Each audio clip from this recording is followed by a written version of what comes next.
Dimp Digital presents Idle Game Chat. Cool.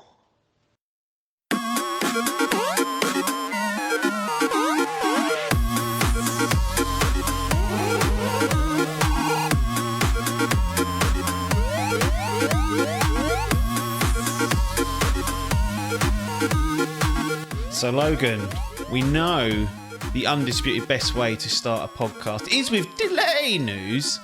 Yep. But I want your opinion on whether this counts. It's a bit of a grey area. And people will want some clarifications on what the canon is. We've got Hogwarts Legacy has been delayed on the Nintendo Switch by nearly 4 months. So it's now going to launch on November the 14th, originally scheduled for July the 25th. Does that count as delay news, or is it now just an afterthought? The game's out on the main platforms and we don't care. I suppose it does constitute a form of delay news. It's not official delay news in terms of a brand new release getting pushed back. So I'd say it's within the scope. But yeah, if you were running a Nintendo only podcast, this would be big news because I don't know why that's coming over. I honestly, I don't know how it's going to run. It must be such a scaled down version of it. I was going to ask you about this. It's such a huge fucking game. It's massive. Because you played it on the Series X. And so did Adkins. Played it on the PS5, I believe. And I've heard reports that it was creaking somewhat on those to a certain extent. Now, obviously, it's probably trying to push more fidelity, more frames, etc. But the general consensus was this is quite an astounding looking game and a game with large scope. And they've just released it on the PS4 and the Xbox One. So it has been downported, and it took them a few months to do that, so it didn't go day and day. And the reports on that are that, yes, they've done a good job with it, but we know the Switch's capability is below that of a PS4, below that of an Xbox One.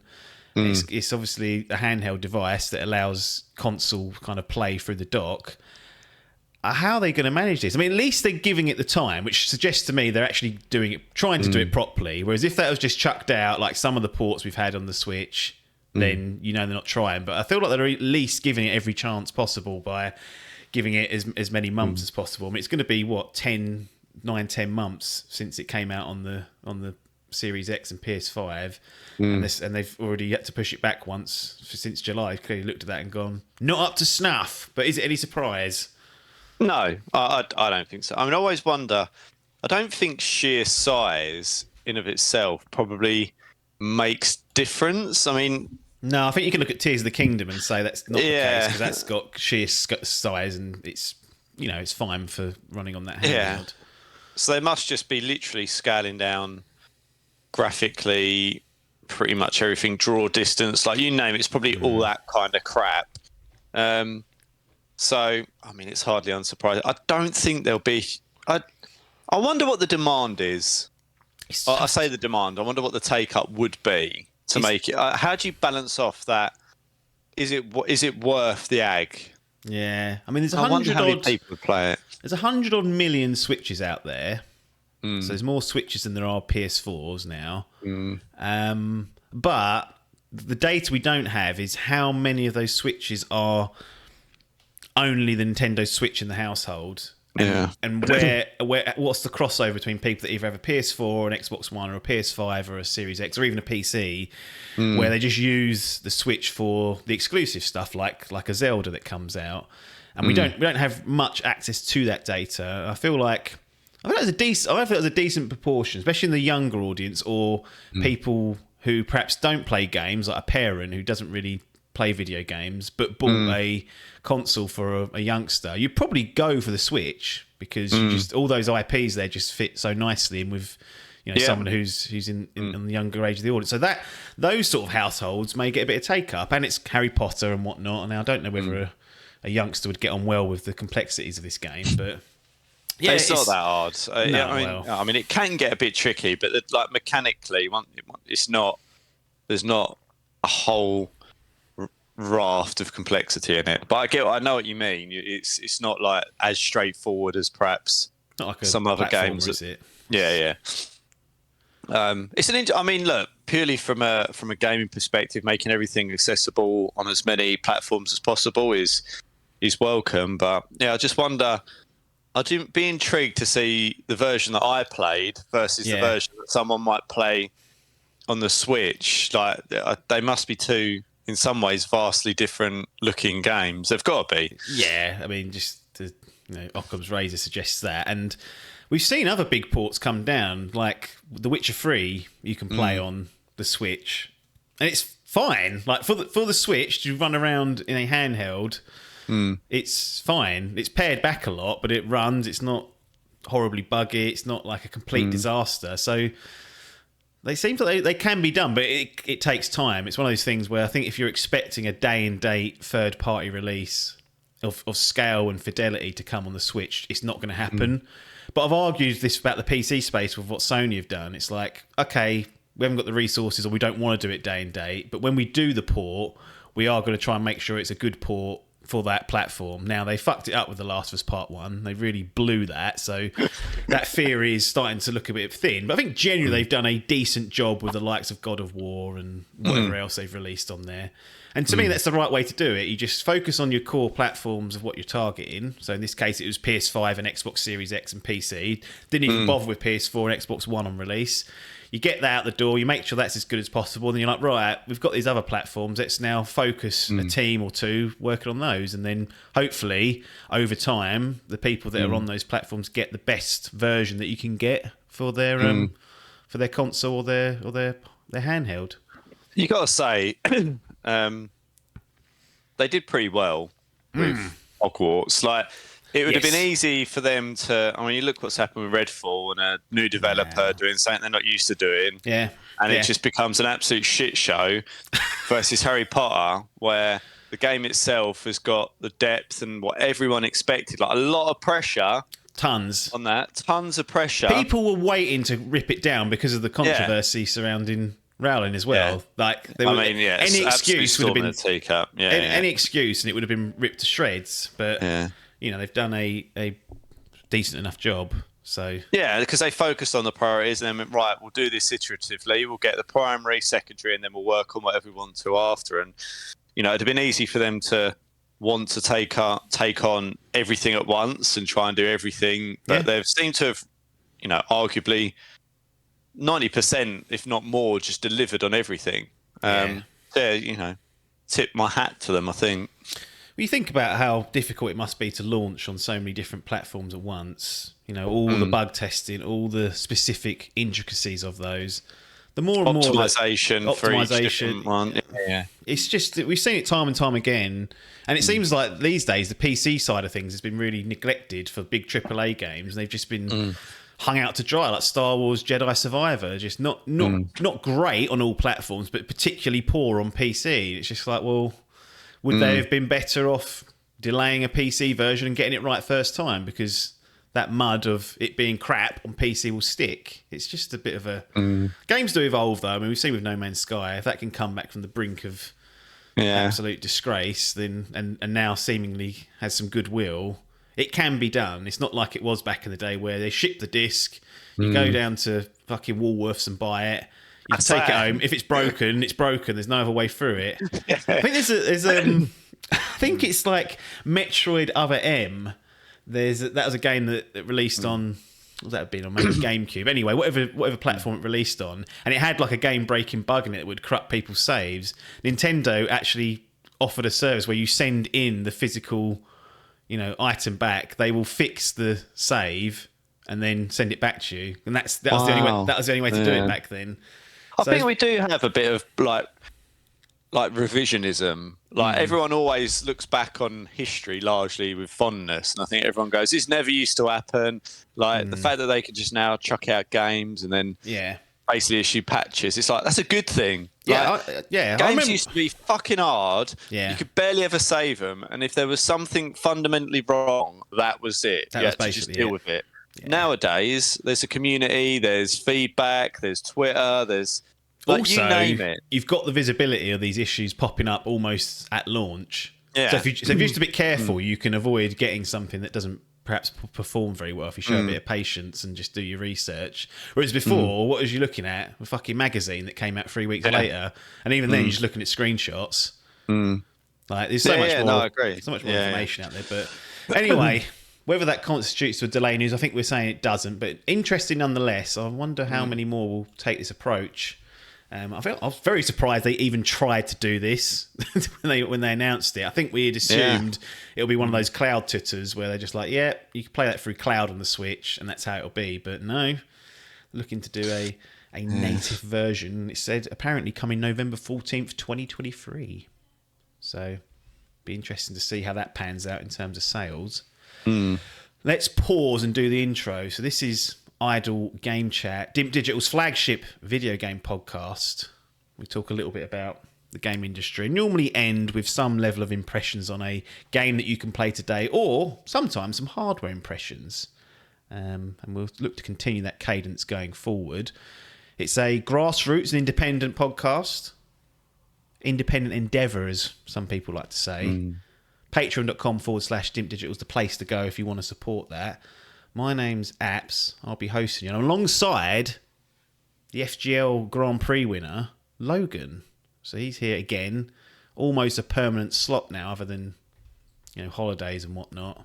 So you can always expect it to happen. And basically get feet up very occasionally these days. Yeah, need those bank holidays back. Yeah. I feel like I've got some sort of prestige on this podcast now. Like beforehand, I was just assigned like a ref. That's it. Like thinking, why is he on here? Now, actually got some sort of credence behind me. Win the Grand Prix, it goes down the record books. Well, it's just one of those things where it's like, he does. I mean, know something about video games. I don't know about that. I mean, I'm not a guru, but there's some sort of substance behind it. Does that make sense? Yeah, I get it. Yeah. So when you say that, it kind of goes, right, people go, he's won something to do with video games. All right, it's a digital competition. It's not exactly well renowned, but there's something. There's a sliver of credibility. There is something to it. That's the main aim for me, to get everyone to win something so that when they're introduced, they've got an accolade, and then people don't just roll their eyes and go, who's this? They go, he's won something. No one needs to know how easy it is to win these competitions. Although I would argue the Grand Prix is the hardest to win. Simply because the amount of people and the amount of games, you're really not in control of your list. You submit 30-odd games, and you're lucky if you get close to your top 10. Most stuff will be coming out in the low 20s. Like, it really is a bit of a... It's hard. I thought it was like Man City with the European Cup. I was like the Champions League. I thought, I'm never going to get there. It's just like I've got some sort of curse on me the way it's gone. Well, people are saying Adkins is now that, because really a man of his ability and knowledge should have won everything by now, and he hasn't. And Hall, but it's like you get cocky, didn't they? Yeah, they do. They get cocky, and they try and be, rather than sticking. Like, I always get criticisms over the football managers and things like that. It is literally a guaranteed mid-80s. It's like, instead of having to worry about 10 games, you worry about 9. Yeah. And the more of those you can get in there, the better. Whereas someone like an Adkins or a Hall would go with something a little bit more left field, I feel, there's a desire to find the hidden gems, I think, these days. That's where people get snarled up sometimes. Yeah, it's not easy, but it'd be interesting to see how this year's pans out. We'll get into that actually, because we do have some reviews to check in on the Grand Prix side of things. Mr. Adcock, who was basically coerced into transferring this game in the last window. It's Lego 2K Drive. And I can't remember exactly what went down. I felt like someone posted it in the group when it was announced, and he took the plunge almost immediately to transfer it in, thinking he'd just snap it up. And what's ultimately transpired is it's sitting on a 72. So minus the 5 points that he'd usually get, and we got a sub 70 game that's just rolled into his team. So Adcock was flying high with his sort of 80s average that he had, and in the last 3 weeks, he's had Redfall on a 58 and Lego 2K Drive on a 72. So it's plundered his average down to the 77s, which is where everyone else is. It really is a struggle this year for people to get any sort of consistency. Yeah. But Lego 2K Drive, I mean... Yeah. It looked like it could have done all right. Well, you're asking a lot. Yeah, I mean, with a Lego game, it's already got Lego in front of it, which, is always a bit of a concern. I actually think this game, in terms of what I've seen in the highlights, isn't like a bad game. Like it's 7 out of 10 for a Lego game. No, yeah. I mean, it's probably not too bad, but when you've got that 5-point penalty, you really have to be careful around what you're subbing in. Yeah. And when this one come up, it was literally in the group. I think someone said, "Oh, like this one's something or other," and he just went, "Yep, transfer immediately." And I was, you look at it, you go, "Have you thought that one through properly, Tom?" Because I ain't convinced about that with your 5-point penalty. But you don't know. No. Ultimately, you don't know. But it's not going to come out and be an 85. No. Because that's what you're looking for. We've been through this when I've talked to you about transfers before. Like, you really need it to be within a good chance of getting mid-80s, so that you at least get an 80 off something. It is, yeah. I mean, he did say, "Well, that's it for another year," and you have to think when you're clocking up 58 and a 67, it's going to make it tricky. True, but he's still, like I say, he's only 10 points off like people who've got the same amount of games as him. So Paper's like top of that kind of cluster of people with 5 games out, and he's 378 and Paper's 388. So no one's really running away from it. Like, it really is quite tight. Adkins is obviously the outlier. He's only got Zelda out, so he's got a 97. But that's mad. Yeah, I mean, that may end up just piling up the misery. And if he gets to a mid-80s average halfway through, you'd fancy him just to walk through that. But everyone else has struggled. It's been really tough this year on some people. There's been some strange decisions made across the board, though, I think. Yes, absolutely. I mean, it's easy for me to sit here and just sort of call everyone stupid, and that's certainly not the case. It's hard. Been there. But Redfall, when you look at Adcock, was always a bit of a gamble. I mean, no one expected it to score that low. But when we're talking about, I've set the bar you really want is to aim for a sort of mid-80s and then expect it to drop from there a little bit. Was that ever really gonna? I was never convinced it was going to get that anyway. No. And then Lego 2K Drive again. Are you really expecting that to get mid-80s? That's how I try and approach it. Is that in with a chance of a mid-80s? Probably not. Well, it hasn't. Probably not. It doesn't matter, does it? And it hasn't. It hasn't delivered. Well, let's take a look at some of the review breakdowns from Open Critics. So I do the highest scoring and then the lowest scoring as well, so we get a little bit of balance rather than the most popular. So first up is from Well Played, Ash Wailing. Okay, so these are the higher end of the reviews, and this is a top critic, so they've assigned them. They actually count towards the score. Lego 2K Drive rips up the tarmac with its confident self-identity and gorgeous worlds, delivering one of the most outright enjoyable arcade races in modern history. 9 out of 10. No, don't I like. Can't. Really? Like, you're basically putting that almost on a par with like Forza. I know, yeah. Well, they are. That's simply that's what they're trying to say there. To be honest, when I looked at this, I thought, obviously it's an open world style game. I was like, this could fit that genre quite nicely with the Lego skin over the top of it and all the wackiness you can do. But it's not as good as Forza Horizon based on a critical reception. So that doesn't seem to have resonated with people. Next one, God, what is this? Press start. Kieran Verbrugi. I love this. This is probably the favourite part. Is like trying to go through. I should just pick easier names. There's a Justin Towell down there I could have chose, but I didn't. No, don't. Verbugge. Verbrugi. Honestly, I don't. I can't do much with that Kieran. Sorry. And he's one of those Kierans that's got an O in it somewhere. It's like I don't like what. Yeah. Anyway, I don't think it hasn't been translated, so it wasn't like a. One from abroad. Anyway, Lego 2K Drive is a wildly impressive triple threat of a great Lego game, a great open world adventure, and a great racing game.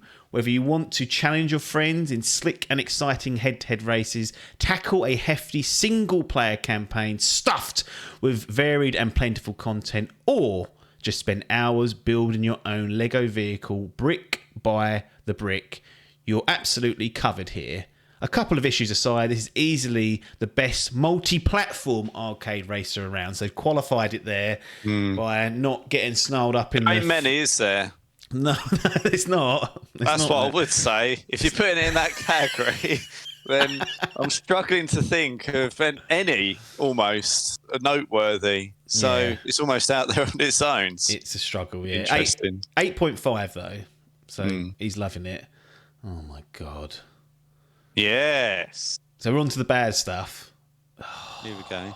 Good name? Gaming Bolt. Shabanka Parijat. Shabanka. Right, okay. Did not expect that. There's fun to be had with Lego 2K Drive's snappy drive mechanics, vibrant biomes, and creation and customization. So I don't like that and so quickly together. It's bad. It's poor. Vibrant biomes and creation and customization mechanics. That's not. No, you put a comma. Yeah, I was always told and's the final part of the list. It is. Anyway, You're right. But issues such as its inconsistent AI, dull open world implementation, and somewhat grindy progression hold the experience back. So he's got the end correct at the end there. Struggled on the first one, hasn't he? 6 out of 10 though. So not happy. And then let's go to the Metro, boys. No named Metro. Metro Game Central. The offensive microtransactions aren't a surprise, but the tedious open world structure obscures what is a surprisingly nuanced and technical arcade racer. 6 out of 10. So they're not happy. Microtransactions. That's the thing. They're the first. I mean, this is only a. I'm sure the reviews would have mentioned it in the body, but they've at least put that towards the end and said, look, that's what it's up to. So, based on what you've heard, based on what you've seen, based on the scores, is this going to go onto the menu for a potential game to play? I mean, I don't know how much big a fan you are of arcade races in general, but I do like them. I think it was Forza Horizon 2. Do you I played like quite a lot. real cars rather than Lego Tut? Yeah, I mean, I enjoy it. I've always liked. Yeah, I like the real cars. I like building a little garage of real cars and, sort of getting a car that I like for each type of race and doing that sort of stuff is what I like doing. I don't know. I mean, I love Lego. I've always liked Lego since I was a kid. So you'd imagine there's a match made in heaven. But I often find that the Lego games are targeted towards children. Yeah. Understandably, because it's a children's toy, arguably. Well, listen to this one. Keith Stewart, The Guardian. The open world race where beautiful environments are crammed with delightfully destructible Lego goodies will have kids smiling while they play. 3 out of 5 stars. That's what's lowered it down. So you're right. I think this is generally where it seems to be settling in. Yeah, and that's not a surprise because it's like surely if you're an adult, you'd be going for a Forza Horizon or what. Like, do you know what I mean? I think I wouldn't rule it out, but I'm not. It's not something that I'm like itching to go and play. I wouldn't say. I don't. I imagine I'd probably get a bit bored of it quite quickly. Yeah, I mean it tends to be one of those things. I mean, I wouldn't necessarily be looking at this just from I'm just not interested really usually in arcade races. So this was never going to get. You're more of a sim man, aren't you?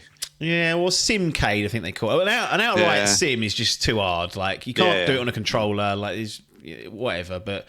The F1 games I like because I like the F1. I need to have some sort of attachment to the motorsport element, which I think I've said plenty of times before. But not going to get a look in for me, even if it drops on a Game Pass or a PlayStation Plus. I just don't really think I'm going to dive into it. And the reviews aren't stellar, whilst not a disaster. They aren't great for an FGL team. So Adcock unfortunately lumbered with that. I'll quickly do the table. Biff's still in the lead. He's the only one with 8 games out, though, so he's almost finished for the season. Average of 77, 618 points. Then we've got Paper, Salmon, Hall, Adcock, all with 5 games. Varying points, just all within a 10-game sort of... a 10-point cluster there. And as I said, Adkins, the outlier. 1 game out, 97. If he keeps that average up, he'll be a record breaker, but... almost impossible to happen. You're obviously unchanged with Parky. 6 games out. Average of 88, which is very good. 523 points. Parky with 3 games out. Average of 77. 231 points. So a 292-point gap. You are sitting pretty. Yeah. I mean, you feel that average will slowly come down. Well, the thing is, you're over halfway with 6 games out. So unless you have a real howler... it'll only come down a little bit. I mean, I don't want to say it, but this is like Arsenal territory where they should have won it. You'd feel that. You've sort of got that lead where it would be seen as a bottle job, I think, at this stage. It would be a blow. Yeah. But, I can't remember. I think when I looked at it, still got some good games to come out. I don't think I've got anything there that is a particular huge concern from memory. There's always that Homeworld lurking, which I think was. Yes. Bollocks. That's the banana skin for some. But I kind of feel like that's a win-win for me. I still feel like if that scores well, then it's titles. And I look like the genius for leaving it in. And if it scores shit, then I'll forever curse paper with providing me with that load of old toot. Is that worth giving up the title for, though? Almost, yeah. The thing is, again, it goes back to this. What can I see out there that could probably score or within a chance of an 85? Because that's, again, where you're looking. And when we looked at it in the last transfer window, I was a bit like, well, there isn't anything, at least to me or the group, that was obvious. Paper's sitting on the fence because you don't want to admit defeat on it. And then but I don't know. I'll have a look at it again in the next transfer window, see if there's anything else about it. But it could. This is, I think, when I looked at the last one, was like the last Homeworld, like in the 70s somewhere. Yeah, there was. So, yeah, it's a bit up and down. I think they did like a remastered package, which was well thought of, yeah. So I think this is the problem. If it scores a 77, I've got to at least find a game that's an 82 to make it worthwhile. Yeah, I think that's where I was finding it a bit tricky, but that will more than likely bring the average down in at least a couple of points you'd expect. Yeah. So you've got Homeworld 3, Final Fantasy 16, Pikmin Form, Football Manager 2024. Yeah. And the other three you would say would be solid, barring a particular disaster on either of the Final Fantasies or the Pikmins. And Football Manager, as you said earlier, is just a solid low 80s, maybe a high 70s, which is not any disgrace, but probably not worth transferring out just for this. You know it's going to come out. You know it's probably going to be solid, but we will see. Parky on the other side's got a lot of games still to start hitting, so he needs to build up that average and start to put some pressure on you, because at the moment it feels like you're just able to sit there in cruise control and just basically ride it out. Yeah, I mean, when the game list come out, and we were working through it, I was like, this feels.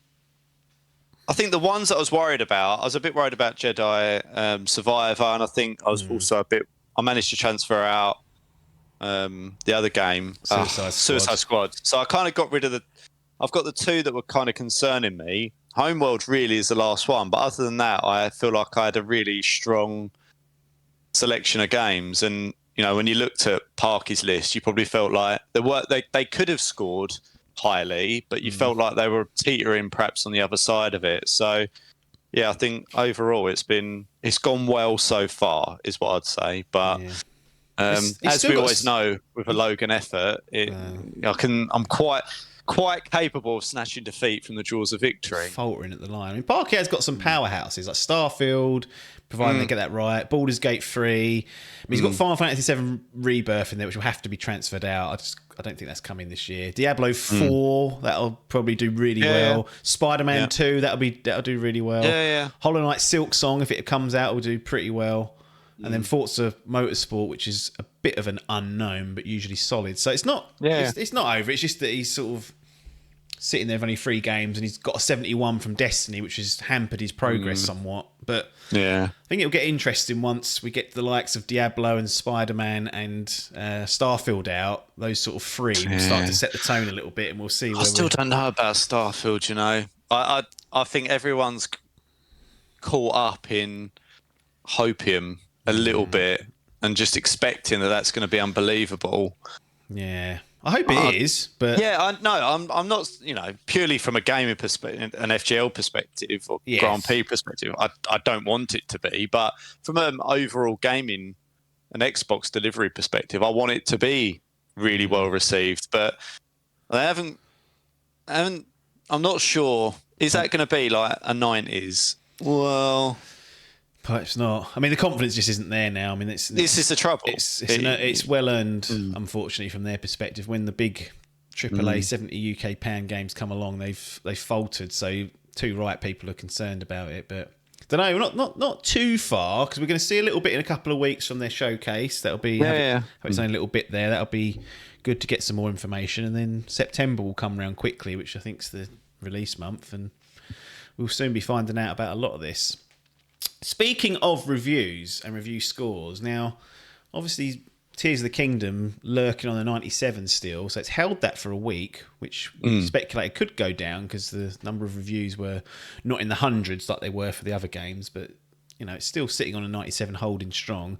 The wake of Tears of the Kingdom has caused all manner of noise from on both sides. You've got the people who have got the defence force out saying, don't say a bad thing about it, it can't be, no criticisms, everything's completely perfect, shut up. Then you've got the hipsters who are like, well, it can't be that good, let's just pick holes in it and pull it down, blah blah blah. How can that be a 10?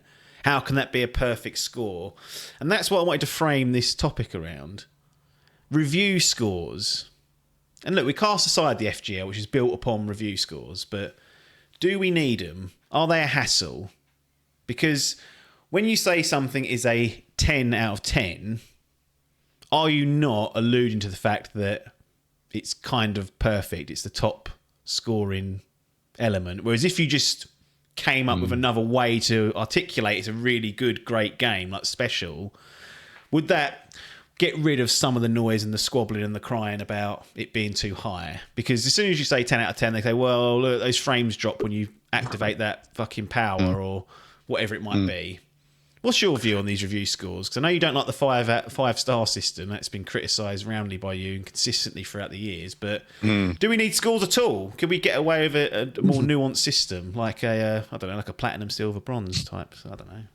Just throwing it out there. Everyone knows that Dimp Digital's dabbled in multiple different scoring systems over the years and has never really settled on a truly acceptable format. And I think it is something that everyone struggles with. Now, my own personal perception is that really they are an indicator and an indicator only.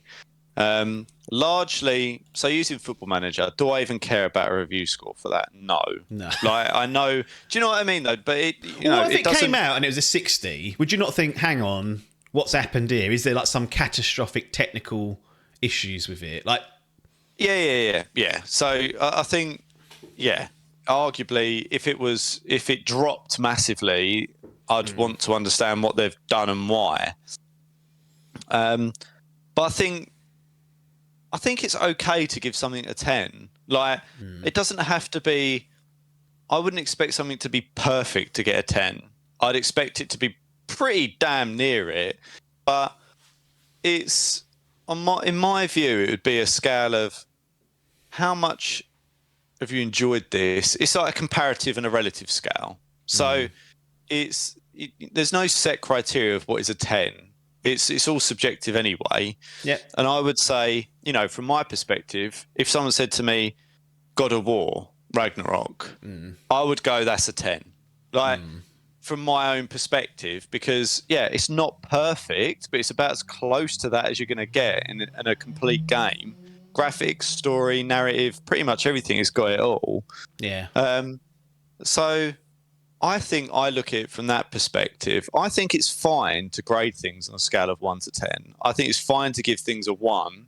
I think it's fine to give things a 10. But there's this like accepted norms, I think, within the community at large that goes, and we've spoke about it before. When you say if something's a 6, you say 6 fundamentally, there's nothing broken, and then you move either way up and down from a 6. And that's your own personal way of grading games, if you like. Yeah. Whereas someone else might have something completely different. They just go, in the way that I grade a film in our film group, I just go from 1 to 10. How much did I enjoy that? Really? And then just plonk it in there somewhere along the line. But I largely think this is where OpenCritic and Metacritic and everything comes into play, is because if you use that, it gives you the best overall barometer, the ups and the downs of where that overall enjoyment sits in terms of a score. So I think they are needed, yeah. And I think, as we've discussed before, it's just a temperature check, isn't it? Before you get that game to go, is this along the lines of what I would be expecting, yes or no? And then if it's not, you can delve into the detail further with perhaps some of the specific reviewers that you align to best in terms of what you want from a game and who you want, a better term, quote unquote, trust to give an opinion that's aligned to yours. Is that not a problem though, that you just check the score and then nothing else that you might miss? So look at the Lego 2K Drive. The only reason we knew about the microtransactions is because one of the blurbs had it at the bottom. If you just checked the score at that and said, "Oh, that's an acceptable level," I'll go out and buy it. You may be misinformed because you'll miss certain nuances. Does the score detract from? Because I know what people do. They see the review, they go to the bottom of the page, they check the score, and then they log off, and that's it. Like, people aren't. I don't think most people are reading or listening to the what's being said in the review. And I think the score, in some ways, compounds that, because it's just such an easy. You know what people are like nowadays, and me included. You don't want to give your attention to anything more than a few minutes. You want to be doing the next thing. And if you feel like you can ingest a level of critique by looking at a number and walking away, you absolutely will. Whereas I'm the opposite though, because I don't like my opinion to be soured by others. Like I want. You're on those football blogs talking about Spurs. No. So what I mean by that, in terms of a game, is if someone goes, "Oh, it's got the AI is dumb," I'll go in there going, "I'm expecting the AI to be dumb." Yeah. Like without. Well, yeah. Rather than just going in there and just judging it blind, really, and on my own opinions, I'm already suffering from conscious bias. It's not even unconscious bias at this point. It's a conscious bias towards certain elements of the game. Someone goes, "The shooting mechanics are fantastic," and I go, "Well, they must be great." And then all of a sudden, I'm thinking they're beyond critique, or if there's something wrong with them, it's my fault, not the games. Am I doing you a disservice by reading out these review blurbs, dropping? No, I mean, negative and positive thoughts into your head. No, but all I'm saying is when that's my I didn't look at any of the reviews for Hogwarts.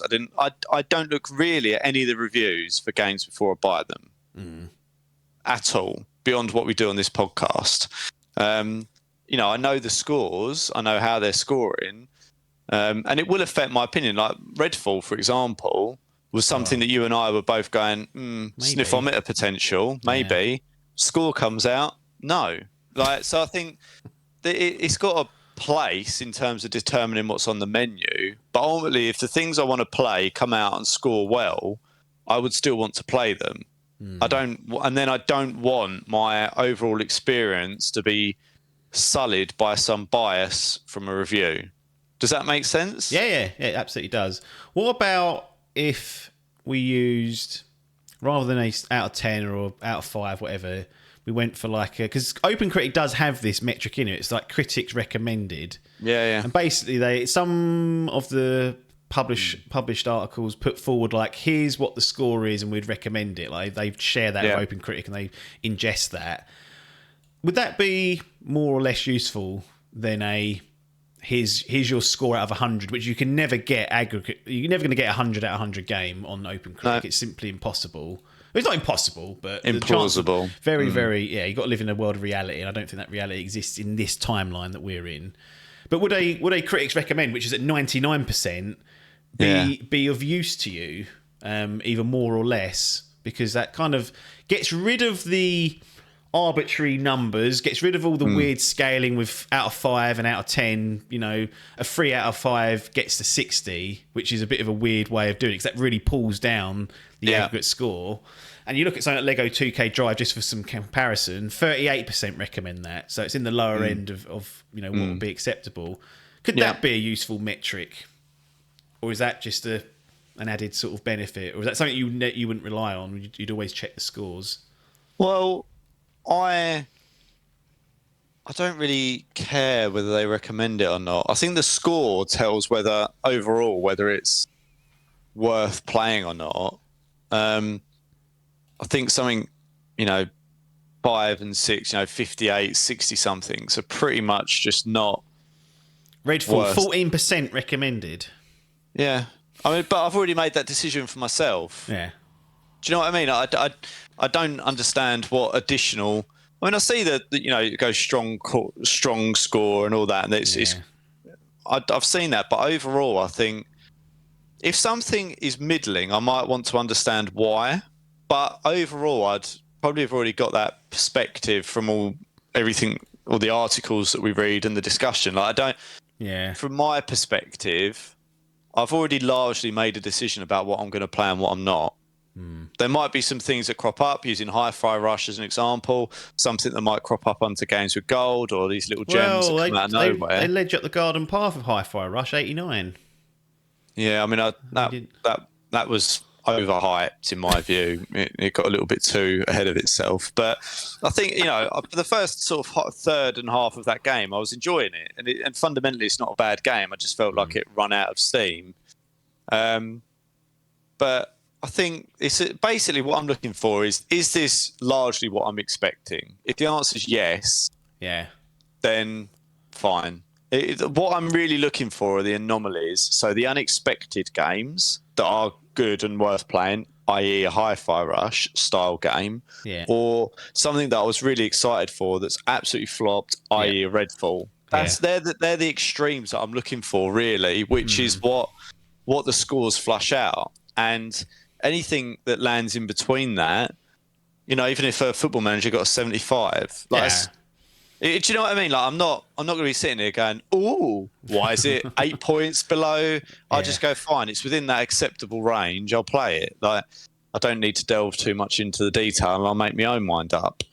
So that's largely where I sit with review scores. But I know everyone, and I think the further down the rabbit hole you go, you perhaps become a bit more invested or interested in how things are scored and the intricacies around that. And I understand, because you place a reliance on it.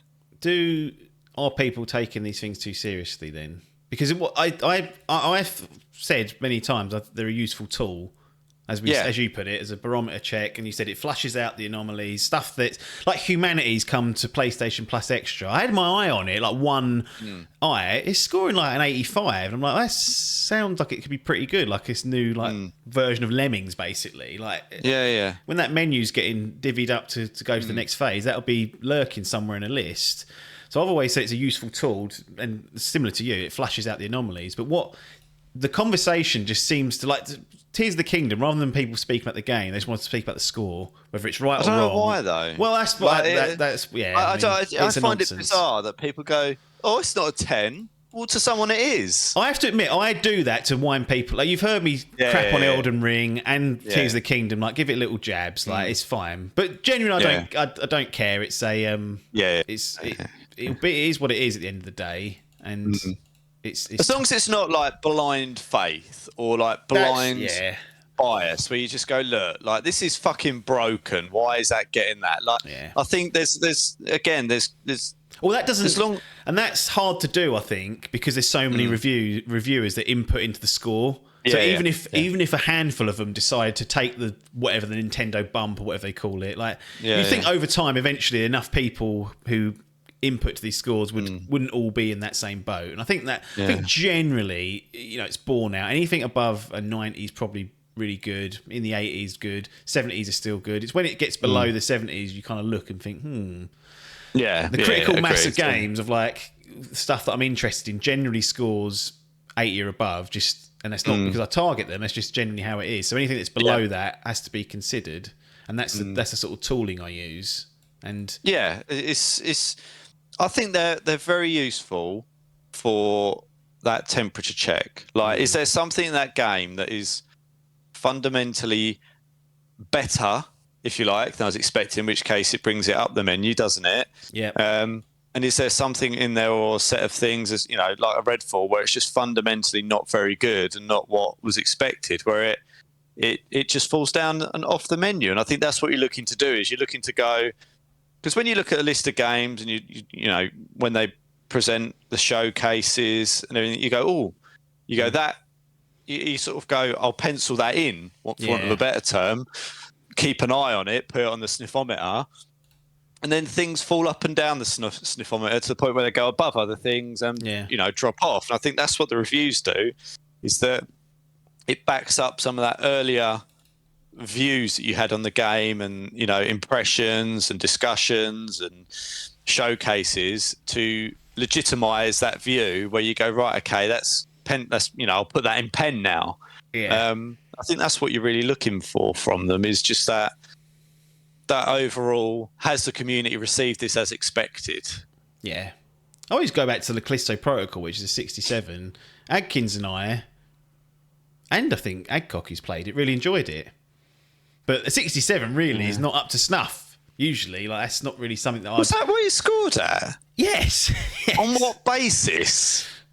It's just not deep enough, and the enemies get a bit it's too linear. There were technical issues for, I think, mostly for Xbox and PC again. Too linear annoys me. Can I just say? That is such a bullshit thing, because I tried to play Star Wars Fallen Order, right? Yes. And my biggest fucking complaint about that game so far is it's not linear enough. No, and that map doesn't help. It's so bad that it makes so fucking poor. Why is that game not linear? Why is the fact that a game's linear a criticism these days? It's just bullshit. Sorry, that just really wound me up when I heard that. Well, Callisto Protocol got set up to be the successor to Dead Space, and it was never going to be that. And you see that in the reviews that, this is not Dead Space, or this is, and it's like, I don't think that's. I mean, they kind of touted it as that, but I don't know if they ever said this is the next Dead Space, because I don't think they would. But I mean, that's one of the anomalies where that's if that was a game I wasn't looking at, like if it was just a random, I wouldn't even give it a second chance. But I had it earmarked, and I was like, ooh. And when it came out, I think it was in the mid 70s, and I was like, that's an acceptable standard. Went through it, and I was like, this is fine, this is solid, but. Really cracked. I'm surprised, critics, but I think that's where people expecting something and it didn't hit the highs of the expectations. So, and that's a tricky balance, because we all say, well, we go in there with no expectations and no. It's like, well, you do. Yeah. Like, I don't know why people can't just. Same with the reviewers. Like, everyone goes in with a level of bias or preference, and people like to say, no, this is an objective view of the game. It's like, it's absolutely not. None of these scores have got any slice of objectivity that makes up the majority of what score they're giving it. This is all a subjective exercise. And the sooner people just accept that, the sooner they'll stop getting so pissy about it. Either up or down, won't they? Because they make out like the scores are some sort of objective kind of viewpoints. Like, it's really not. I've always said recently, my new thing is that the only real objective thing left in a game is its technical performance, and because that's raw data and raw numbers that you can you can measure, and everything else. 120 frames. How many crashes you have, you could track that over the course of your play. So it's all that sort of stuff that can be done. Whereas anything else, like, the combat's good. So, well, you think it's good, but I might sit down with that and go, that's fucking awful. Yeah, they might love QuickTime events. They might. I don't mind them. When I see him, I think, I'm not going to die here, because I very rarely fail them. So I think it's like an easy little checkpoint to get to. Thank you. Last part on this.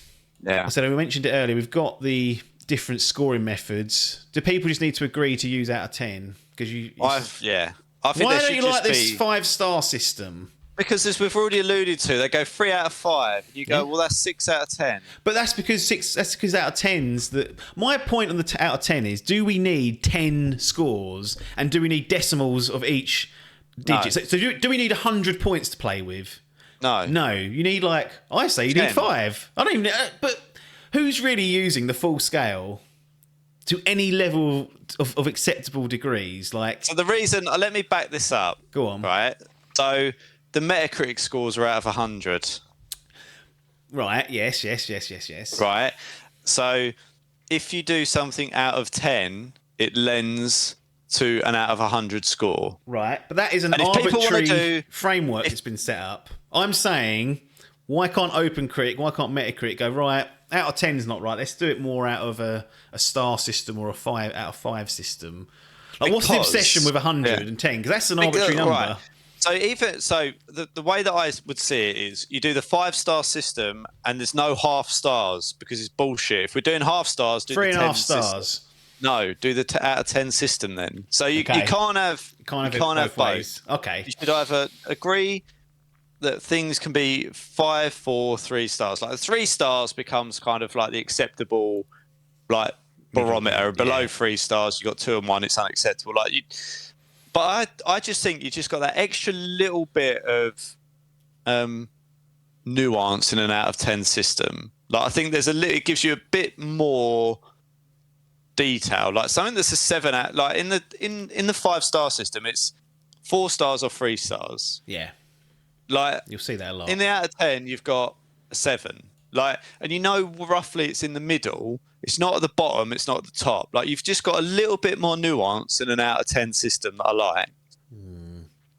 They score everything. Like like when they do show jumping or whatever it is, and all this stuff and ice skate. It's all out of 10s. It's an established system. We score things out of 10. We don't score things out of 5. There's a lot of things that we used to do and don't do anymore because it's poor. So someone needs to come along and sort this out. My main contention with the out of 10 is that no one's using the lower half of the score. So what's the point in having the scale there? But we should, but they're not, and this is the problem. They're not going to, and there's no consistency, which kind of ties back to the review scores. If we're not consistently applying the numbers. I mean, how useful is it really? Because there's all these. I mean, if any of these films are shit, I'll go it's a 3 or 4 out of 10. Like, I will call that out. Like, I've got no objection to using the lower end of the system when required. Like, it's just because everyone gets scared, I think, in the industry of going, oh, it's a 4 out of 10, and everyone goes, well, it's fundamentally fucked. It's like, well, who set this middle of the ground as the acceptable? Why is 5 or 6 out of 10 acceptable? To be fair, in the film side of things, 5 stars that's. From my understanding, that's where that kind of scoring method come from. So it's the likes of Metacritic that have come along and said, "Oh, need it to be out of 100," and then you've got Rotten Tomatoes, which is out of 100%, all this sort of stuff. Yeah. But Rotten Tomatoes is interesting. It's actually kind of more of what I think could be useful, and it's a recommendation again. It's not scores. So you might see a film score 70 on Metacritic, but it's got a 92%. Fresh score because they're saying 92% of the critics think it's worth seeing at some level, whereas I don't care if it's a 7. It don't matter to me. But I don't know. I think so you're saying 10 out of 10, but they can't use any decimal places, so it's just out of a 10. Yeah. Okay. So no 6.5. But even if you do use, but my point is, even if there's never going to be some legislation that comes in over this and goes right, pack this in. We're using a universal game scoring matrix now, and here's the regulation on it. But I think even if if we moved more to the out of 10, and even if they did want to use a 7.5, an 8.2, I don't know how you'd decide that. I don't know how in your brain you'd go, well, it's slightly better than an 8. It's not quite an 8.3. Like I don't know how that's nonsense. The 8 point. I just don't get like Game Informer 9.8 for Zelda. So what? What's that point? What is that 0.2 done? What have they done to deserve that disgrace? I mean, I kind of think it just gives you that. It's not absolutely perfect. There's a couple of small gripes that I might, but I think broadly it still just aligns better. You just get a more consistent and broader spectrum, I think, of where that game sits.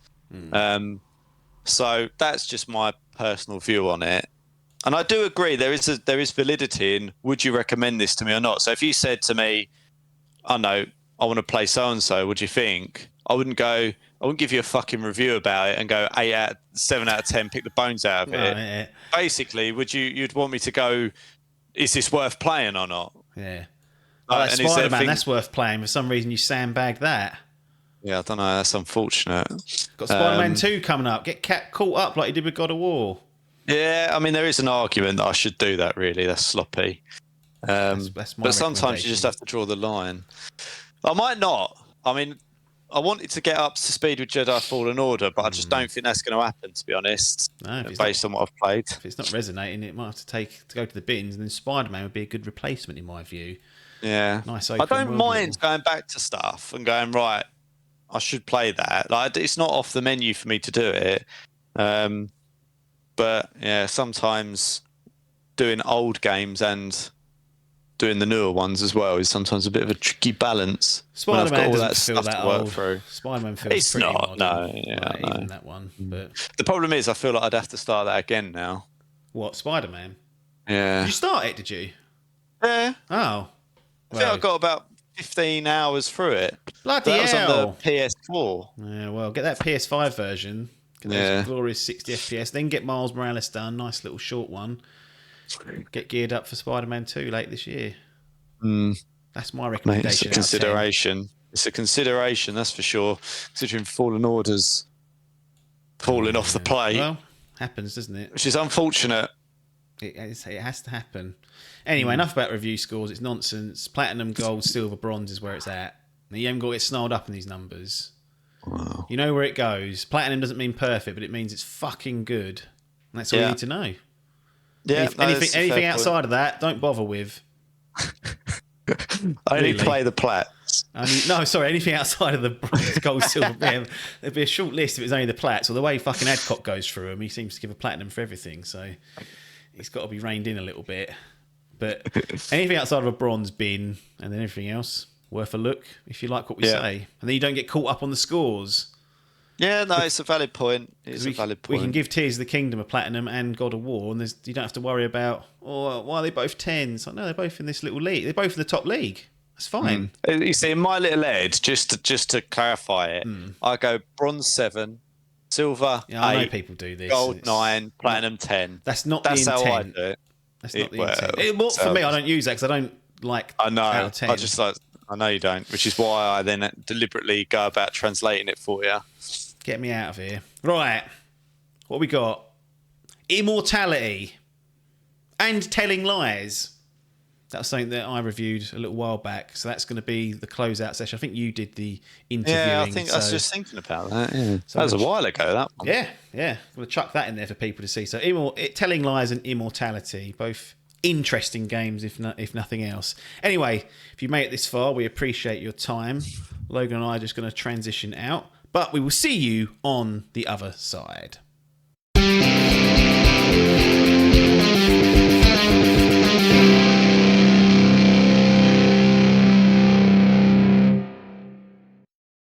Here we are then, back with some game impressions to close out this edition of Idle Game Chat. Got Apps and Logan here. I'm putting a double shift with this. We've got Telling Lies and Immortality. Now, not going to do Telling Lies in any sort of depth because we've actually covered it. Adcock did it a while back, so you can find that in the archives if you want a more succinct version of this. But they are related because it's the same kind of lead developer, Sam Barlow, on it, and I played them as a bit of a 1-2 punch. So rather than just have Logan fumble around here, I'm just going to go into Telling Lies very briefly and give it its grading if at all it deserves it. But it's one of these games where you're watching live action take place and you're watching video clips of people talking and interacting with one another, and you're trying to piece together some sort of mystery. Okay, so you use it as like a computer database on the screen that you interact with and search for key terms, like murder, and then it'll bring up the video clips that have that term in it. And over time, you kind of try and piece together what's happening. There's certain, I think, key videos you have to have watched for it to kind of tick along and get to the end of the game. But it's non-linear kind of storytelling because you can kind of end up in all sorts of unknowns, potentially depending on what route you've taken. You may spend an hour chasing down a lead, which ends up being a load of old guff. So that's always the risk you play. What's different about Telling Lies, because her story was Sam Barlow's sort of breakout game, I would say personally, one that I enjoyed very much, is this now has kind of 4 characters in it rather than just the one, and you only ever see one side of a conversation. So as we record this podcast, there's a video of Logan here, audio listeners won't see this, but there's a video of me here. The way that they structure Telling Lies is you only ever see one side of it. So during this interaction, whatever you say, they're only going to hear me for now. And when you start talking, they'll just see me sort of sitting there like reacting. And the idea is that over time, you want to try and find the second half of that video so you can piece together the entire conversation. Now, it's a good idea in principle, but where it falls down for me is that there's no way of stitching those 2 clips together seamlessly at all. So even once you know that you've got side A and side B of one conversation, you can't watch it in its full, which seems like a bit of a blower to me because it gets tiresome having to listen and watch one-sided conversations. So I think that was a little bit of a a misstep, if I dare say that about old Barlow, because... So essentially, sorry, just to clarify that. So essentially, say, like here, where I would question you, Yep. I wouldn't hear the question. No. So I could go, Yep. I could ask you anything and you could give me a response. So that I'm left to interpret Yep. from a viewer's perspective what that question might have been. Indeed. And then so you're thinking, right, what did he respond to? What question could you have asked? Yeah. Or vice versa. Or vice versa, You yeah. only see the bloody questions. I get it. It's kind of interesting. It keeps you on your toes because you're never given the full kind of story. And again, you're left to piece the game, the narrative together yourself, and that comes with pros and cons. But generally, I felt like there should have been an option, especially towards the back end, where you're kind of like, I know I'm like 2 videos away from unearthing everything. I just want to see these conversations in their entirety. So that was a bit of a blow, but generally really well acted, as they need to be, because it's all live action, and there's not many games like this out there. So if at all the thought of these games tickle your interest, they are worth a go. They're normally very cheap, no more than sort of 20 quid, closer to 12 to sort of £15, but also they've been on and off Game Pass as well. So when I played Telling Lies, I played it via Game Pass. I think I bought Her Story on Steam back in the day for like a £5, and that was well worth it.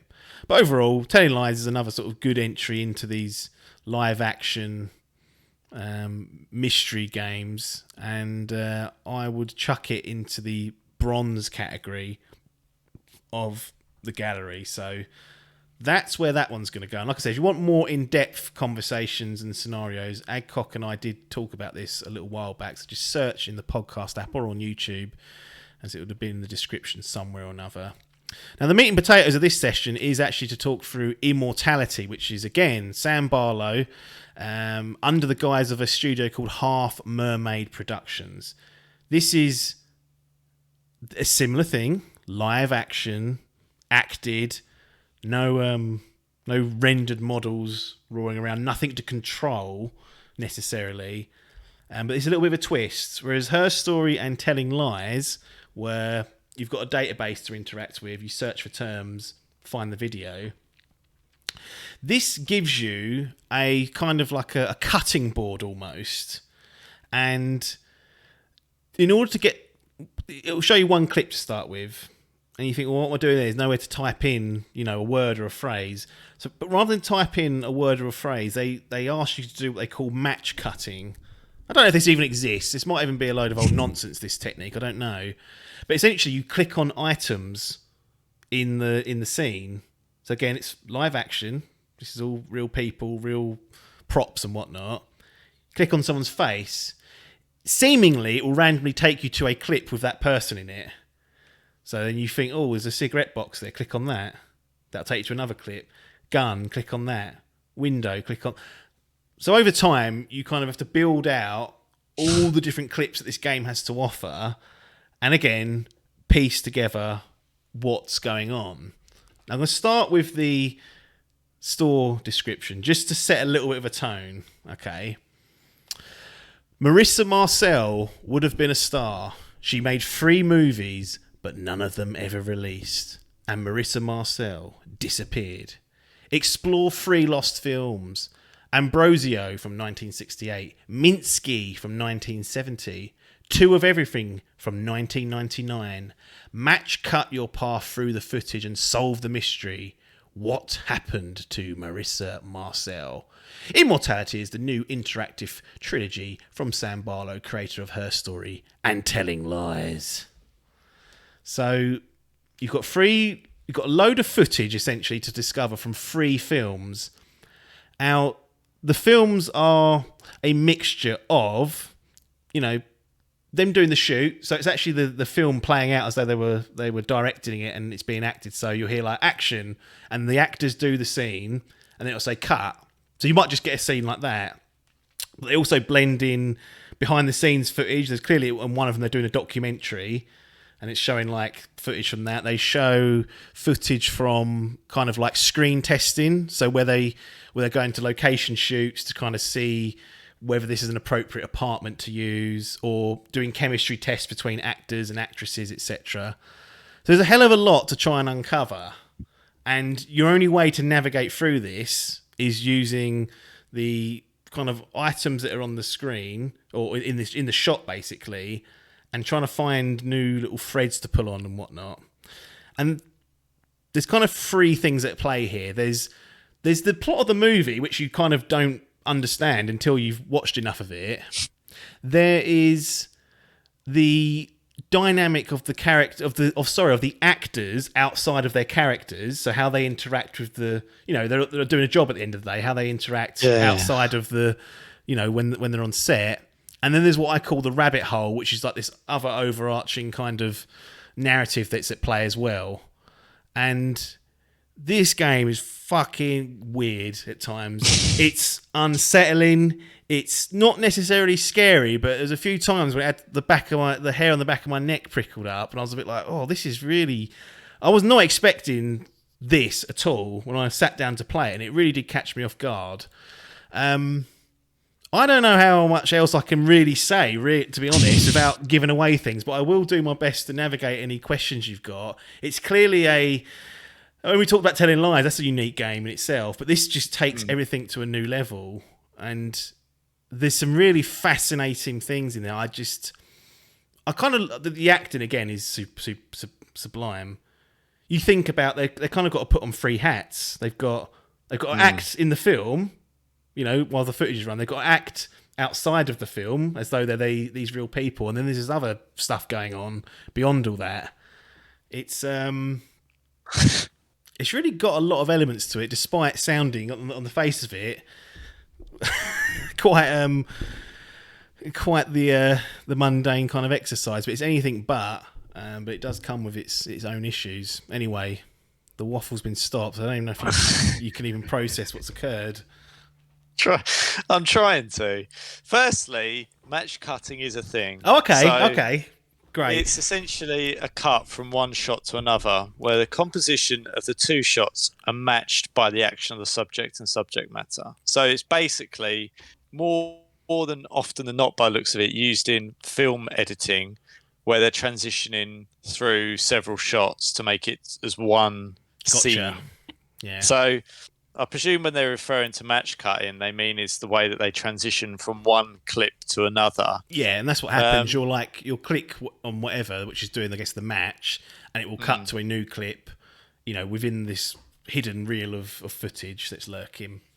So I guess I'm trying to piece this together in my head. So when you get this clip, how long's the clip? It can range. So most of them are probably no longer than a couple of minutes. Some are like 5 minutes, some are 30 seconds, some are 10 seconds. Well, actually, one of the frustrating things is they don't tell you that before you click on it. Yeah. So on Telling Lies, it would have like a runtime, so you kind of knew what you're getting yourself in for.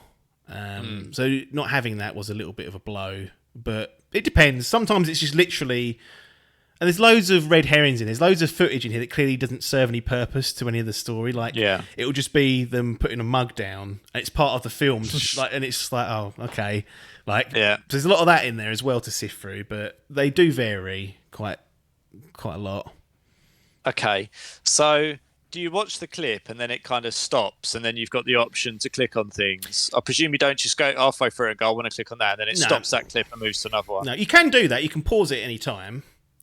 You can fast forward and you can rewind. So what I tend to do was watch the clip just as it was, rewind it to things that as I was going through, I was like, okay, that looks like something I might want to click on because I've not seen that prop or that person before. And then I would go back to kind of see that, and where I say there was this like third element, this sort of rabbit hole for you to go down, when those moments are happening, there's audio cues in the background, so you kind of know that there's something else to discover if you pay a bit more attention or figure out what the mechanic is to kind of explore that particular rabbit hole. And that actually leads me on to the biggest criticism. I play this on PC. I play Telling Lies on PC because, Telling Lies, you tap in phrases into a database. I don't want to be doing that on a controller. No. This, you're match cutting, so you're sort of moving your mouse around, tapping on items, it's taking you elsewhere. What I didn't realise is they had put a lot of effort into the they put a lot of effort into tipping you off when you might want to change what you're doing with in terms of the clip, the way it's playing, whether you want to reverse it or do something else with it in the controller. It vibrates like crazy when there's like a moment for you to potentially discover. And you don't get that on PC. The mouse doesn't have any of that featured in. The keyboard doesn't have any of that featured in. So I was running with this cack-handed for most of the game. And I even plugged in the controller afterwards because I was struggling at one point. I was like, don't know what's going on here. And I plugged the controller in. Like this is after I finished the game. I discovered this that they had kind of developed it this way. And then I went through a clip and I was like, oh my God, I'd have known that straight away. It's fucking going mental here. It's clearly something more for you to discover. And so that was a bit of a blow. I'm disappointed that they didn't put something at the start of the game saying we've developed this around controller use. Feel free to use your mouse and keyboard, but the controller is the way we would recommend playing this. Yeah, because of that. Fair. And so I did lose quite a bit of the game because of that, to be honest. And it felt like that's an easy fix. You just drop it in the notes at the beginning and say, here you go. You know, if you want to carry on using your mouse and keyboard, just be aware. You know, you're probably going to have a more of a I don't know if an immersive is the right word, but you'll probably find more if you use the controller. Yeah, I think that's fair. It's interesting that should be the case. You wouldn't have expected that. So I think your presumption to use a mouse and keyboard is perfectly fair based on your previous games you've played as well. Yeah. Okay, so I guess I'm trying to piece this together. So the one thing that I'm curious to try and probe into, which I'm not sure you'll be able to say much, is, but how did it make you feel so uncomfortable? Because they do such a good job with the sound, and as you delve further into the clips, you kind of realise that obviously something's occurred throughout these films, throughout these movies, for them never to be released. And you're not sure what they are, and you may not be sure by the end, because it's never, in many cases, not explicitly kind of spelled out. Right. But it's just the nature of, you know, something has happened, and you don't know when you're going to kind of see it unfold, if at all. So you'll be watching certain clips thinking, what's going to happen here? Like, this is a very controlled environment, but I know this movie wasn't released for X reason, because I found a clip of the director doing an interview explaining why it wasn't released. And you're like, fuck, oh my God, what's happening here? So it's kind of more of, it gets in your head in that you know that there's potentially going to be stuff that's occurring that shouldn't be. So you're expecting the unexpected. You're expecting the unexpected, and also the rabbit holes that I'm vaguely mentioning as well are just outright creepy at times. So you know, once you start getting snarled up in those, you know, all bets are off. It's fucking wild. It's absolutely wild what is occurring. It's unbelievable. So you would never guess it. In a million years anyone would ever guess this. I was just like, I can't believe. Considering this is the thing, considering how grounded like Her Story and Telling Lies is, this it's just something else. I was like, whoa. Right, okay. Interesting. So and I'm trying to figure out a way of probing it. I mean, I guess, you know, it's a very different way of playing a game. Do you think this game, I'm trying to not be leading the question, but do you think this is building upon this kind of genre of game? Or do you think, from what do you prefer where this has gone as opposed to Her Story or Telling Lies? I think is what I'm trying to get at. Like, do you think this is just a different game in its own right? Do you think it's an evolution, a de-evolution? Devolution, I think. Yeah. Well, it's using live action to tell its story, which is where the common thread is between Her Story, Telling Lies, and this. But the way you interface with it is different. Now, I found the interfacing somewhat frustrating because there's two things. One thing that's really good is that all your clips remain visible throughout. So every clip you discovered is on this big reel, and you can see them individually, and you can just click on them and watch them. In the other two, in Telling Lies and Her Story, you was limited to a maximum of like 5 at any one time. Okay. And you never had this like repository of what you discovered to look back upon.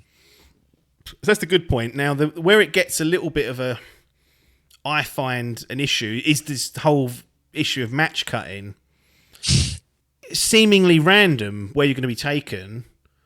Like, you could click on the same scene, the same cigarette in the same scene 5 times, and then I couldn't work out why it would take me to one scene over the other each time. So what you would get is you may... Because initially I thought, well, once you've clicked on the cigarette in scene A, it's always going to take you to scene C. So I haven't got to go back to that scene and click it. No, sometimes you click on the cigarette in scene A and it'll take you to scene B. So it was really tricky to discover new scenes, particularly when you're only looking for a very few, a very slim amount of clips that are left. Like, I felt like I was at the mercy of the game deciding that it was going to take me towards this clip that I hadn't seen before, rather than me sussing out anything clever, saying, oh, that's a new, prop or a new face in the background. It was, okay, if I click on the cigarette this time, it might take me to something new. And I could never really track or understand exactly where it was taking me and why, which made it difficult in the sort of last third of the game to really get on top of finding the clips. Now, I did find every single clip that was on offer. I got the achievements across all the films that were available, so I was happy with that. But it was a chore to try and get through all that. It really was. I wouldn't have even thought to ask you that, because I presumed it was obvious that one item would lead you to one clip. Maybe there's some sort of logic that I never picked up on, but I'm telling you, I couldn't. You click on the actor, it'll take you to whatever clip from a different film. You click on that go back to that same scene, click on the actor again, it'll take you to that actor in a different film. And I was like, well, what are we doing here? Yeah, and I guess for the law of averages, if you click on everything in any given scene, I guess they're expecting it to take you to all the important parts. But obviously, when you're never quite sure what you're missing, because the game never explicitly says, you're missing 4 clips, or like the credits will roll in this game. I really didn't have a strong idea of what was happening, and that is, the game definitely wants you to not exactly understand. It was leaving a lot down to your own interpretation based on how much you have or haven't seen. But diving back into the game, exploring further, there's a lot there that I hadn't seen. I had a completely different understanding of the game when I first saw the credits compared to when I went back in to the game, because I found out new things, or I interpreted things differently with the information I was given. And I kind of wish I'd left it at the credits, because it became more of a video game at the time when I was just going back in to try and find everything. It became Ronnie was getting annoyed that he wasn't quite understanding it all. And I really feel like I should have just been more restrained and gone, look, whatever that was fucking strange, enthralling, extremely well acted, enjoyable. I should just go to bed now and leave this and just fester on it and let it be that. But I couldn't resist. I went back in and it kind of got worse the more I prodded and tried to find out more about him. More I was like, I want information out of you, but I don't want to look it up. So I didn't. So kind of my own fault, but also a warning for people not to.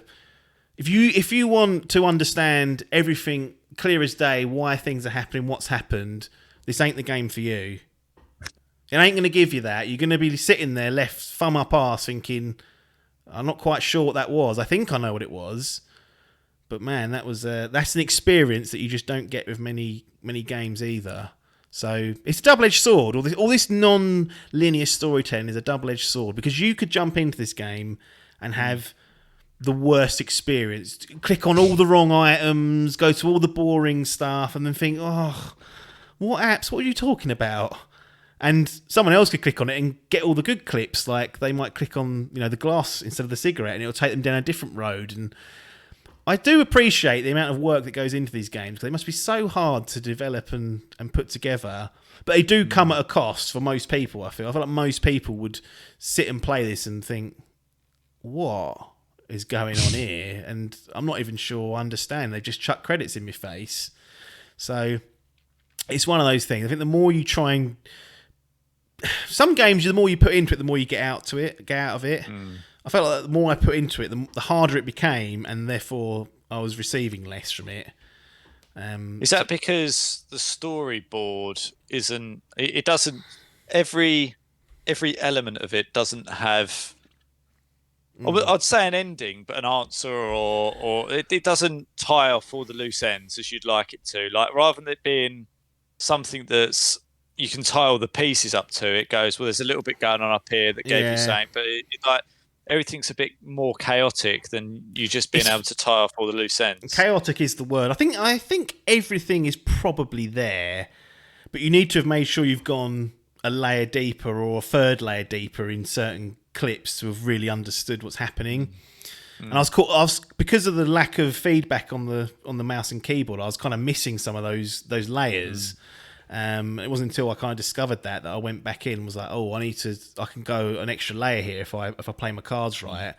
But at that point, I was already kind of frustrated about the controller situation, and it undone the sort of magic of just sort of leaving it on this wherever I was when the credits rolled, where I weren't quite sure what was happening, and I had an idea, but there was no way I could be sure, and perhaps I should have just walked away at that point and just gone, fuck me, what are we doing here?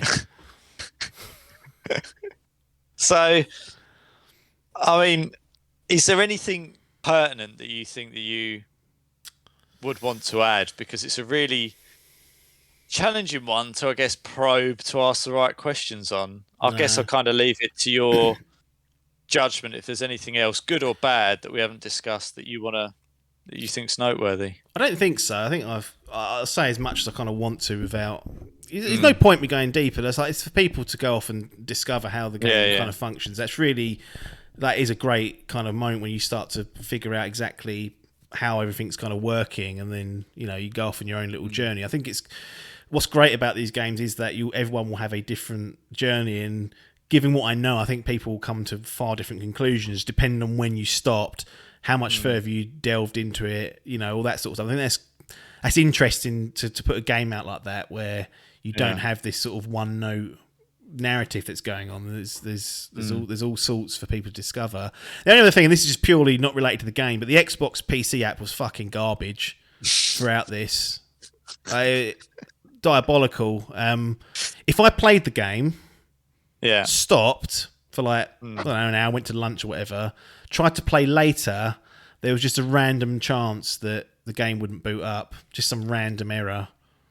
And I'm not prepared to blame the game for that, because I've never experienced that in my playthroughs of these games on Steam or whatever, and I know that Xbox app on PC is flimsy at times, so I'm chucking the blame at Phil's feet. I had to restart the PC if I wanted to get back in the game.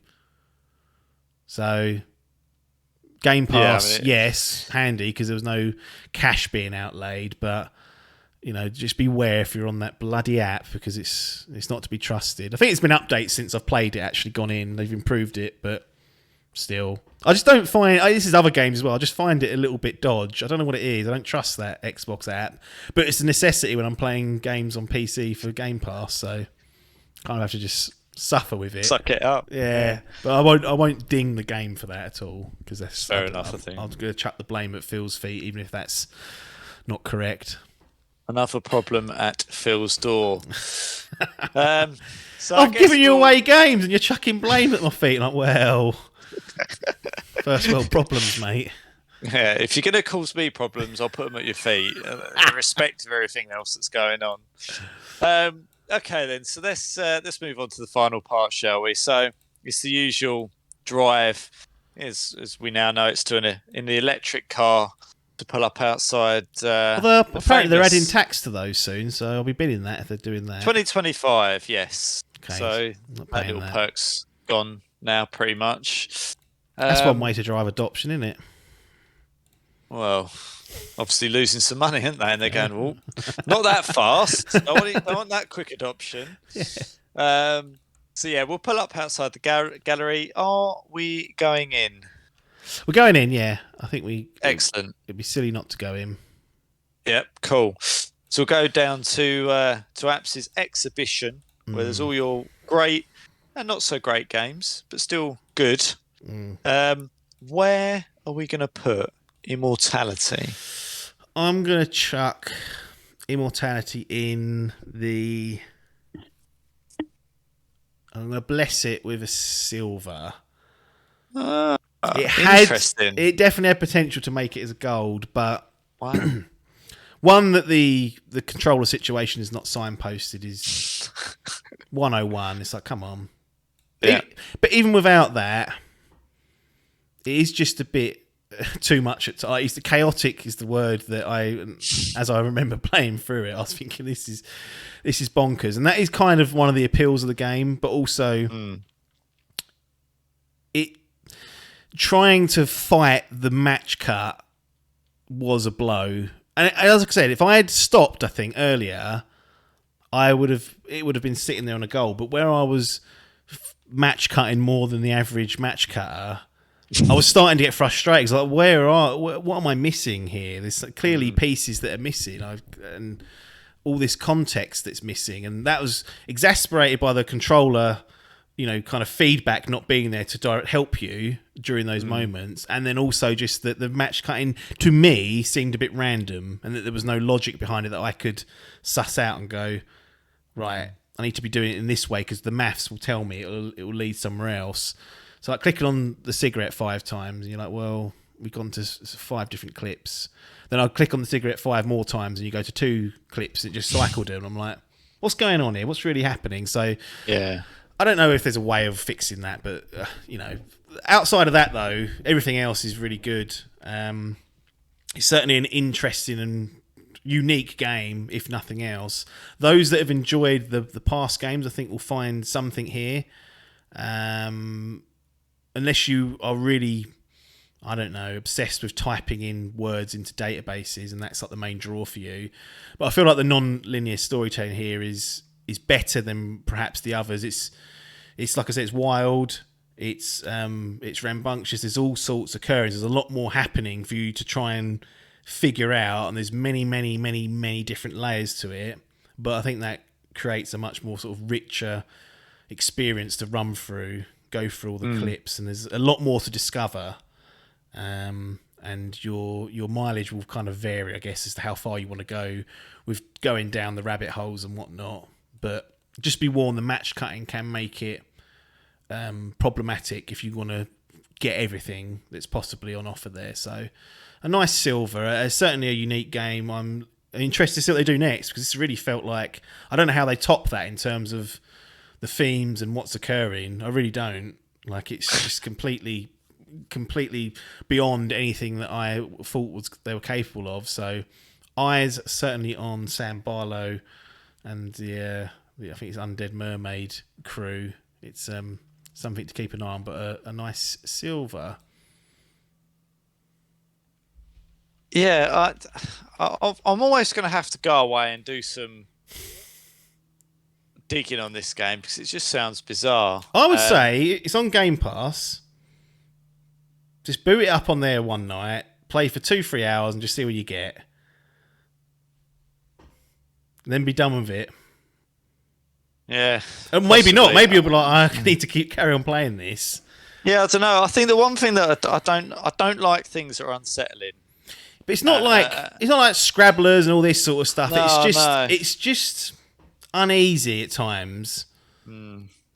Which maybe you'll get to a point like, and you'll be like, I ain't dealing with this, which is fine. I'll be really interested to hear that take place. But I would encourage, if people are, for whatever reason, thinking, I don't quite understand what he said for all that, but I'm intrigued, I would just encourage people to go out and play it. If you see it at a price point that you enjoy, or if it's on Game Pass still as you're kind of listening to this, or it's on another subscription service, I mean, give it a go, and you'll either love it, I can see it being very Marmite, you'll either love it or you hate it. But I shall say no more. I'll leave the audience and Logan puzzled at what to do next with this Immortality. You can see the cogs spinning in his head about whether to consider giving it a download. It really is just one of those unique games that don't come along very often, and it will sit there with a nice silver in my personal game showcase in the Dimp Digital Gaming Gallery.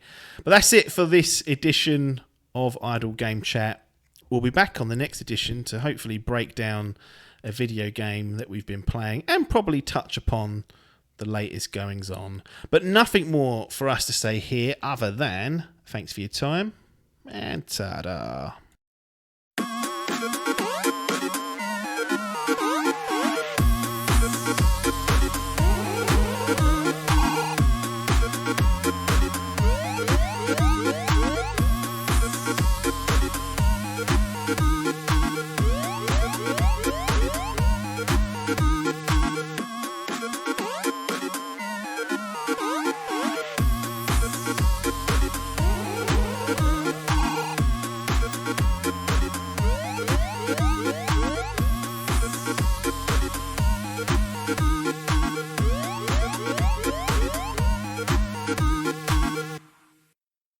This was a Dimp Digital production.